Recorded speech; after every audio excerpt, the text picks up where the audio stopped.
بسم الله الرحمن الرحيم. أعزائي مستمعي إذاعة شو الرياضة في كل مكان، 108 اف ام. أهلا بكم ومرحبا معانا. صباح الخير عليكم وبرنامجكم التحكيم مع جريشة. النهاردة معايا الزملاء محمد نور على المكسر، إخراج نهى يحيى، ومعانا الزميلة أمل الدالي في موجز الأخبار والأنباء. النهارده السبت 21 ذي القعدة 1444، الموافق 10 يونيو 2023، يوم جديد.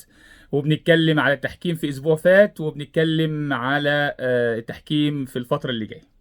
لا صوت يعلو على نهائي دوري ابطال افريقيا، ماتش العودة الوداد المغربي والاهلي المصري.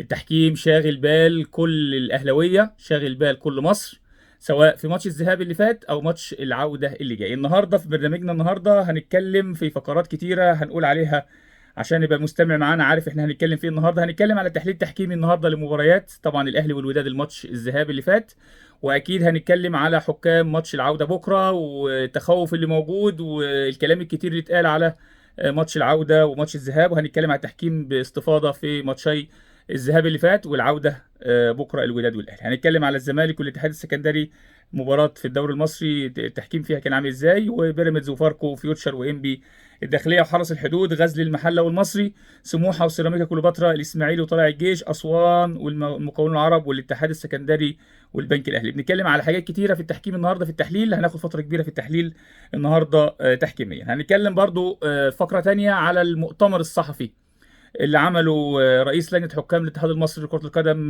فيتور بيريرا. هنتكلم سبب المؤتمر، قال ايه في المؤتمر، طب اللي جاي هيبقى ايه. هنقول كل حاجه عن المؤتمر الصحفي لفيتور بيريرا رئيس لجنه الحكام في الاتحاد المصري لكره القدم، ونحلله مع بعض الكلام اللي قاله والكلام ده سببه ايه وليه المؤتمر اتعمل.